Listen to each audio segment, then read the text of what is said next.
बिस्मिल्लाहिर्रहमानिर्रहीम। अस्सलाम वालेकुम डियर स्टूडेंट्स। अब हम डिस्कस करेंगे partial molar quantities.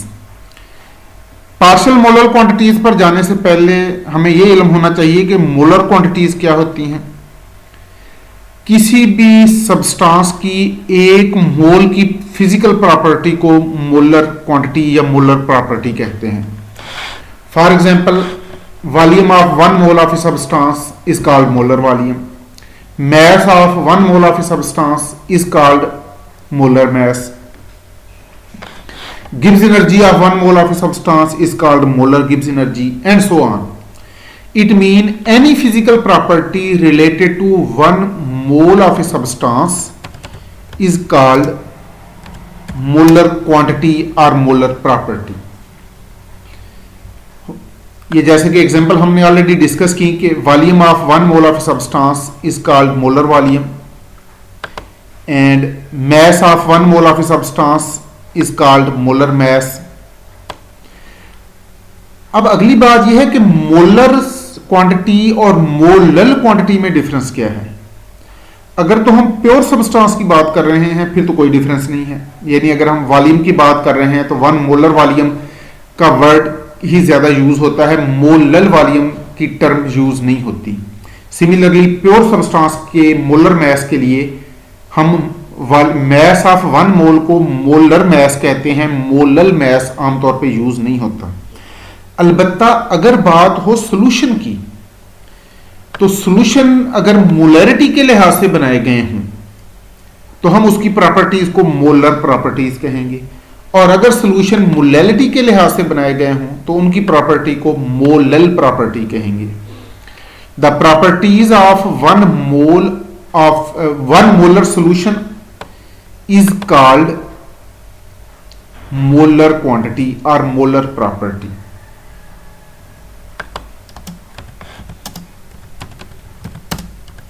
And properties of 1 molal solution is called molal quantity or molal property। तो अगर बात प्योर सब्सटेंस की हो फिर तो हम मोलर क्वांटिटी और मोलर प्रॉपर्टी का वर्ड ही यूज करेंगे, लेकिन अगर सॉल्यूशन की बात है तो फिर डिपेंड करता है कि हमने सॉल्यूशन को अगर मोलरिटी के लिहाज से बनाया है तो फिर वो सॉल्यूशन मोलर सॉल्यूशन कहलाएगा और उसकी प्रॉपर्टीज को मोलर प्रॉपर्टीज कहेंगे। अगर हमने सॉल्यूशन मोलैलिटी के लिहाज से बनाया है तो वो सॉल्यूशन मोलल सॉल्यूशन कहलाएगा और उसकी प्रॉपर्टीज को मोलल प्रॉपर्टीज कहेंगे। अब देखते हैं कि पार्शियल मोलल क्वांटिटीज या पार्शियल मोलर प्रॉपर्टीज क्या होती हैं। अब तक थर्मोडायनामिक्स में हमने डिस्कस किया है प्योर सब्सटेंस को, और हम ये सपोज करके चले थे कि जब तक एक्सपेरिमेंट होगा इस दौरान सब्सटेंस की कंपोजिशन चेंज नहीं होगी। यह बात हमने मैक्सवेल बोल्ट्जमैन डिस्ट्रीब्यूशन लॉ की बेसिक अजम्पशन में भी डिस्कस की थी कि ड्यूरिंग एक्सपेरिमेंट गैस के नंबर ऑफ मोल चेंज नहीं होंगे। ऐसा सिस्टम जिसकी कंपोजिशन चेंज ना हो उसे कहते हैं क्लोज्ड सिस्टम। 3 तरह के सिस्टम हमने डिस्कस किए थे, open system, close system, isolated system. Open system surrounding के साथ एनर्जी और मैटर दोनों को एक्सचेंज करता है। इसका मतलब है कि ओपन सिस्टम की एनर्जी भी चेंज होती है, कंपोजिशन भी चेंज होती है। क्लोज्ड सिस्टम सराउंडिंग के साथ एनर्जी का एक्सचेंज करता है, मैटर का एक्सचेंज नहीं करता, इसलिए एक्सपेरिमेंट के दौरान क्लोज्ड सिस्टम की कंपोजिशन चेंज नहीं होती। पार्शियल मोलर क्वांटिटी का ताल्लुक एक्चुअली क्लोज्ड सिस्टम से है। The change in physical property of a mixture. अब चूंकि क्लोज सिस्टम की बात है, कंपोजिशन चेंज नहीं होनी चाहिए, इसलिए हम बात करेंगे कि हमारे पास सिस्टम लार्ज एक्सेस में है तो उसमें अगर हम किसी सब्सटेंस किसी भी एक मल्टी कंपोनेंट हमारे पास सिस्टम है, यानी पहले हम बात कर रहे थे प्योर सब्सटेंस की, अब हम बात करेंगे मिक्सचर की। और मिक्सचर जाहिर है मल्टी कंपोनेंट है, उसमें कम से कम 2 कंपोनेंट तो होंगे, तो किसी एक कंपोनेंट की भी अगर हम अमाउंट चेंज करेंगे तो उस मल्टी कंपोनेंट सिस्टम की प्रॉपर्टीज चेंज होंगी। लेकिन हमने इस चीज को इंश्योर करना है कि उसकी कंपोजिशन चेंज ना हो, इसलिए हम multi component system large access में लेंगे।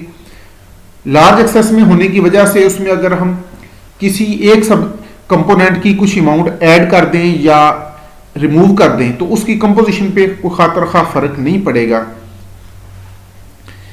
कोई सॉल्यूशन, कोई मिक्सचर अगर लार्ज एक्सेस में हो तो उसमें से किसी एक कंपोनेंट को ऐड किया जाए या किसी कंपोनेंट को रिमूव कर दिया जाए तो उसकी कंपोजिशन ऑलमोस्ट कांस्टेंट रहती है। Partial molar quantity is change in physical property of a mixture due to addition of 1 mole of a component into large excess of mixture is called partial molar property of that component। यानी अगर हमारे पास एक mixture है जिसके 3 component हैं 1 2 3, तो इस mixture की लार्ज एक्सेस में अगर हम कंपोनेंट 1 का 1 मोल ऐड कर दें तो इस 1 मोल ऐड करने से मिक्सचर की प्रॉपर्टीज में जो चेंज आएगी वो कंपोनेंट 1 की पार्शियल मोलर क्वांटिटी होगी। और इस लार्ज एक्सेस सिस्टम में, एक मल्टी कंपोनेंट सिस्टम हमारे पास लार्ज एक्सेस में है, उसमें हम कंपोनेंट 2 का 1 मोल ऐड कर दें तो उसकी प्रॉपर्टीज में जो चेंज आएगी, यानी उस मिक्सचर की प्रॉपर्टीज में जो चेंज आएगी उसे कहेंगे partial molar property of component 2। और मल्टी कंपोनेंट सिस्टम हमारे पास लार्ज एक्सेस में है, उसमें हम कंपोनेंट 3 का 1 मोल ऐड कर दें तो उस कंपोनेंट की, उस मिक्सचर की प्रॉपर्टीज में जो चेंज आएगी वो कंपोनेंट 3 की पार्शियल मोलर क्वांटिटी या पार्शियल मोलर प्रॉपर्टी होगी। लार्ज एक्सेस की हम बात बार बार इसलिए कर रहे हैं कि अगर हमारे पास सॉल्यूशन या मिक्सचर लार्ज एक्सेस में होगा तो उसमें किसी कंपोनेंट का 1 मोल ऐड कर भी देंगे तो कंपोजिशन में कोई खास फर्क नहीं आएगा। Composition will remain almost constant. Suppose we had a multi-component system having 3 components. एक मल्टी कंपोनेंट सिस्टम है हमारे पास, इसके 3 कंपोनेंट हैं, तो एक कंपोनेंट को हम कहेंगे 1, दूसरे को कहेंगे कंपोनेंट 2, तीसरे को कहेंगे कंपोनेंट 3। आगे ये डॉटेड लाइन लगाई है, इसका मतलब है अगर कंपोनेंट 4 5 6 हो तो उसको हम यहां लिख लेंगे। Now the change in physical property of mixture due to addition of 1 mole of component 1 into large excess of mixture is called partial molar quantity of component 1। Component 1 का 1 मोल हम लार्ज एक्सेस ऑफ मिक्सचर में add करेंगे तो इस mixture की property में जो change आएगी उसे कहेंगे कि ये कंपोनेंट 1 की पार्शियल मोलर क्वांटिटी है। सिमिलरली हम अगर बाकी कंपोनेंट के लिए भी लिखते हैं, the change in physical property of mixture, physical property of large excess of mixture,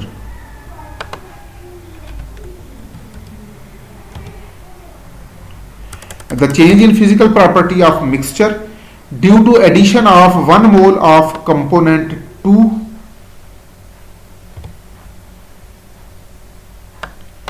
in large excess of mixture is called partial molar quantity of component 2।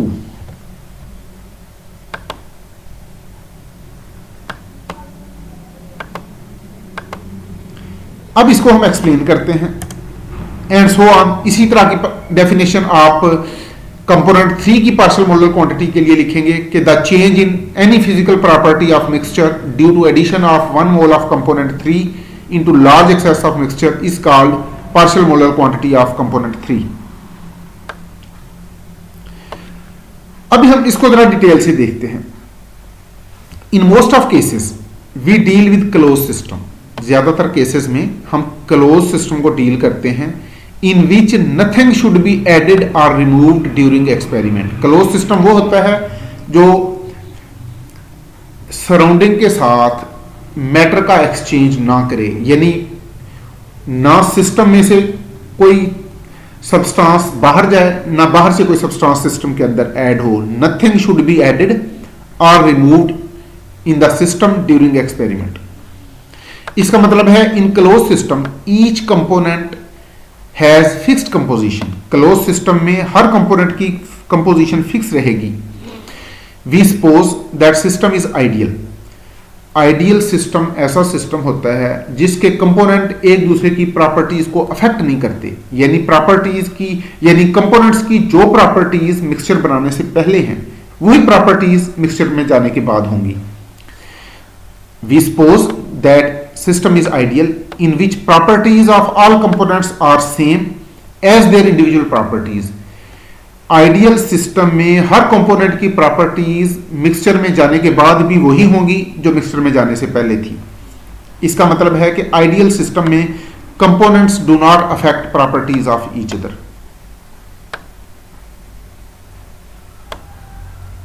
However real system ideal नहीं होते। Real systems are non ideal and their properties vary with composition. Ideal system की properties composition के साथ change नहीं होती, real system की properties composition के साथ चेंज होती हैं, और रियल सिस्टम में कंपोनेंट्स एक दूसरे की प्रॉपर्टीज को अफेक्ट करते हैं। Now we have to consider the change in properties of system when different amounts of any component are added or remove from system. अब सिस्टम चूंकि आइडियल नहीं है तो हम देखेंगे कि एक सिस्टम में, एक मल्टी कंपोनेंट सिस्टम में, यहां पर जो हम सिस्टम की बात कर रहे हैं ये मल्टी कंपोनेंट सिस्टम है, यानी मिक्सचर।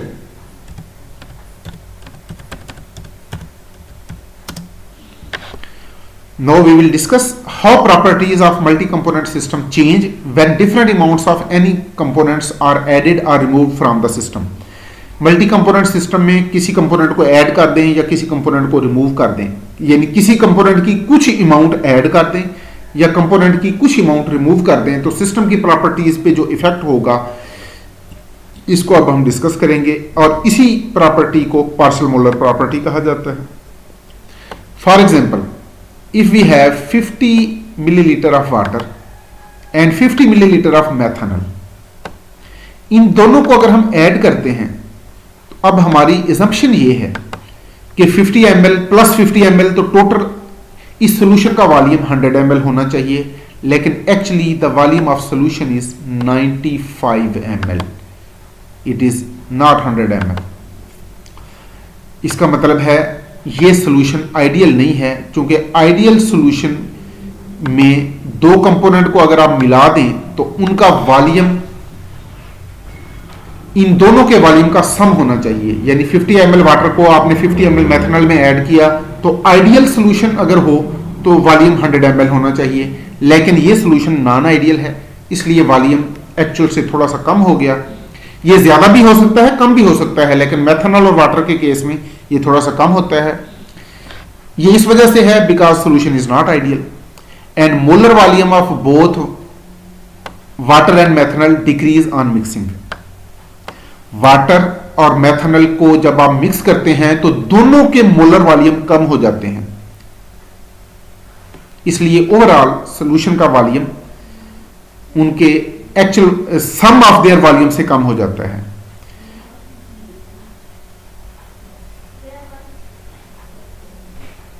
और यही मामला बाकी एक्सटेंसिव प्रॉपर्टीज के साथ है। The same is case with other extensive properties like enthalpy, Gibbs energy, ये एक्सटेंसिव प्रॉपर्टीज हैं। पार्शियल मोलर क्वांटिटीज का ताल्लुक एक्सटेंसिव प्रॉपर्टीज से होता है। अब ये जहन में रखिएगा, volume, Gibbs energy, internal energy, enthalpy, ये सारी एक्सटेंसिव प्रॉपर्टीज हैं, लेकिन molar enthalpy, molar Gibbs energy, molar volume, molar mass, molar internal energy, ये इंटेंसिव प्रॉपर्टीज हैं। अलबत्ता partial molar Gibbs energy, partial molar volume, ये अगेन एक्सटेंसिव प्रॉपर्टीज हैं। Let me repeat, volume, mass, enthalpy, Gibbs energy, internal energy extensive properties हैं। अलबत्ता molar mass, molar volume, molar enthalpy, molar Gibbs energy, ये intensive properties हैं, लेकिन partial molar volume, partial molar Gibbs energy, ये extensive properties हैं। Now let us move forward.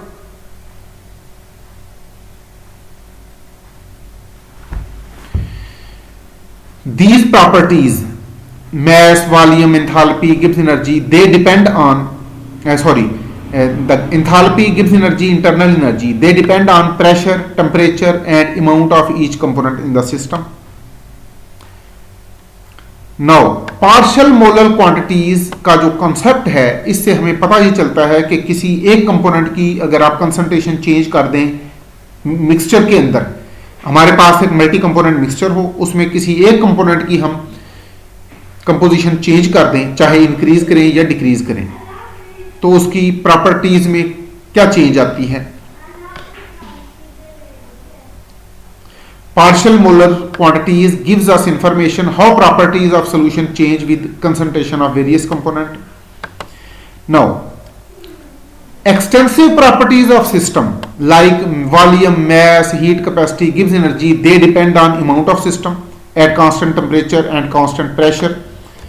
But molar properties like molar Gibbs energy, molar mass, molar volume,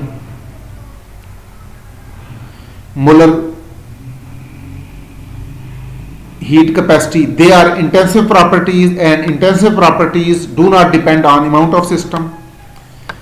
For example, water का volume extensive property है, जितना water ज्यादा होगा उसका volume भी ज्यादा होगा। 1 लीटर वॉल्यूम वाटर का वॉल्यूम, 1 किलोग्राम वाटर का वॉल्यूम कम होगा, 2 लीटर का ज्यादा होगा, 3 लीटर का 3 गुना बढ़ जाएगा, 4 किलोग्राम वाटर का वॉल्यूम 4 गुना बढ़ जाएगा। लेकिन अगर आप मोलर वॉल्यूम की बात करें, वाटर का मोलर वॉल्यूम है 18 ml और ये अमाउंट पे डिपेंड नहीं करता। सिमिलरली वाटर की मैस अमाउंट पे डिपेंड करती है। आप किसी जगह वाटर ऐड करते जाएं तो जितना ज्यादा वाटर ऐड करेंगे उतना ही उसकी मैस भी ज्यादा होगी, लेकिन वाटर की मोलर मैस 18 ग्राम पर मोल है और ये फिक्स रहेगी। Now let us have a mixture of 2 or more components, इसके नंबर ऑफ मोल्स, इसके टोटल कंपोनेंट्स n है और इसके मिक्सचर को आप और इसके जो कंपोनेंट, लेट सपोज एक कंपोनेंट को हम कहेंगे कंपोनेंट 1, दूसरा है कंपोनेंट 2, तीसरा है component 3। Now the number of moles of component 1 are called n1, the number of moles of component 2 is called n2, the number of moles of component 3 is called n3, total number of moles are n। अब एक extensive property suppose कर लें x, let us suppose an extensive property x। अब extensive properties additive होती हैं, amount बढ़ाते जाएं ये ऐड होती जाएंगी, और extensive property pressure, temperature, number of मोल पे डिपेंड करती है। इसलिए हम लिखेंगे कि this extensive property is the function of pressure, temperature, number of moles of component 1, number of moles of component 2 and number of moles of component 3. The change in x will be written as this one. इस equation में left right hand side पे जो first value है, the change in x with respect to pressure at constant temperature and constant number of moles of all components multiplied by change in pressure. Second factor, change in x with respect to temperature at constant pressure and constant number of moles of all component multiplied by change in temperature. Value 3 is change in x with respect to number of moles of component 1. अब हमने number of mole of component 1 को change किया, pressure constant है, temperature constant है और number of mole of other components are also constant. It is multiplied by change in component number of moles of component 1। Then rate of change of x with respect to number of moles of component 2 at constant pressure, constant temperature and constant number of moles of all other components multiplied by change in number of moles of component 2 plus dash dash किया, इसका मतलब है बाकी component को भी आप इस तरह ऐड करते जाएं। तो नॉर्मली हम प्रोसेस को सपोज करते हैं कि ये आइसोबैरिक है, आइसोथर्मल है, टेम्परेचर भी कांस्टेंट है, प्रेशर भी कांस्टेंट है। It mean dt is 0, change in temperature is 0, change in pressure is 0। जब चेंज इन प्रेशर 0 है तो ये फैक्टर 0 हो जाएगा, जब टेम्परेचर में चेंज 0 है तो ये सेकंड फैक्टर भी 0 हो जाएगा। It mean at constant temperature and constant pressure, ये पहले दोनों फैक्टर जीरो हो जाएंगे। Then change in x is the sum of rate of change of x with respect to number of moles of component 1 at constant temperature, constant pressure and constant number of moles of component 2 multiplied by change in number of moles of component 1 plus change in x with respect to number of moles of component 2 at constant pressure, constant temperature and constant number of moles of component 1 multiplied by change in number of moles of component 2। अब ये जो पहला factor है करली x over करली n1, ये वाला, it is actually partial molar quantity of component 1 and this is partial molar quantity of component 2। curly x over curly n1, change in x with respect to number of moles of component 1 at constant pressure, constant temperature and constant number of moles of component 2, इसे कहते हैं partial molar quantity of component 1 और इसको x1 बार से represent किया जाएगा।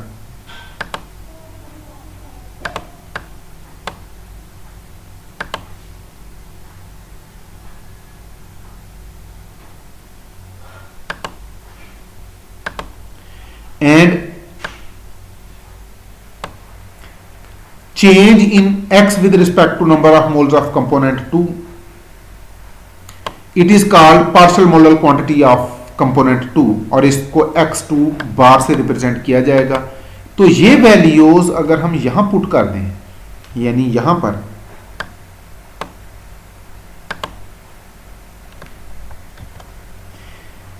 x1 बार और यहां x2 बार की वैल्यू अगर पुट करें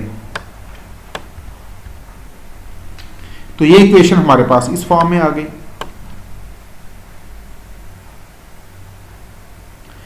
इसका मतलब है अब ये सिस्टम क्लोज्ड सिस्टम नहीं रहा, अब सिस्टम ओपन सिस्टम हो गया, क्योंकि अब हम नंबर ऑफ मोल्स ऐड कर रहे हैं, चाहे हम लार्ज एक्सेस में ही ऐड कर रहे हैं। अब हम पहले हम क्लोज सिस्टम की बात कर रहे थे, वो आइडियल केस था, अब हम रियल केस पे आ गए और रियल सिस्टम ओपन सिस्टम है। x1 bar is change in x with respect to number of moles of component 1 and x1 bar is partial molar quantity of component 1 और ये represent करता है change in x due to addition of 1 mole of component x in large excess of multi component mixture. Similarly, x2 bar represent करता है partial molar quantity of component 2. It is change in x with respect to number of moles of component 2. या इसको आप कहेंगे कि it is change in x due to addition of 1 mole of component 2 in large excess of multi-component system. इस equation को अगर हम integrate कर लें,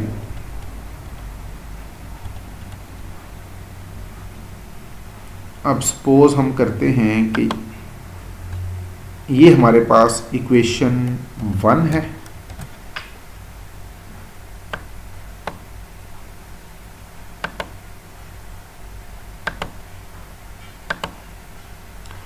और ये इक्वेशन 2 है। तो इक्वेशन 2 को अगर हम इंटीग्रेट करें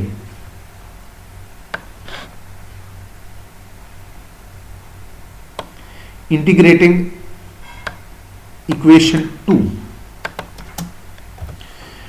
को एक्सचेंज, जब इसको इंटीग्रेट किया तो डिफरेंशियल का साइन यानी कि डी खत्म हो जाएगा। Now total value of extensive property is the sum of product of partial molar property and number of mole of each component, यानी कंपोनेंट 1 के नंबर ऑफ मोल को कंपोनेंट 1 की पार्शियल मोलर क्वांटिटी से multiply किया, component 2 के number of mole को component 2 की partial molar quantity से मल्टीप्लाई किया, फिर दोनों को ऐड कर दिया। ये है total value of extensive property. The total value of extensive property is the sum of product of partial molar quantity of each component and their number of mole. तो हम पार्शियल मोलर क्वांटिटी से extensive property की total value को component को calculate कर सकते हैं। Partial molar quantity of any component gives information about change in property of multi component system when small amount of that component is added to large excess of system. Next lecture में हम, अब तक हमने एक supposed extensive property ली जिसको हमने x से represent किया। अब नेक्स्ट लेक्चर में हम रियल एक्सटेंसिव प्रॉपर्टीज को डिस्कस करेंगे, यानी गिब्स एनर्जी को और वॉल्यूम को। अपना ख्याल रखिएगा। अल्लाह हाफिज।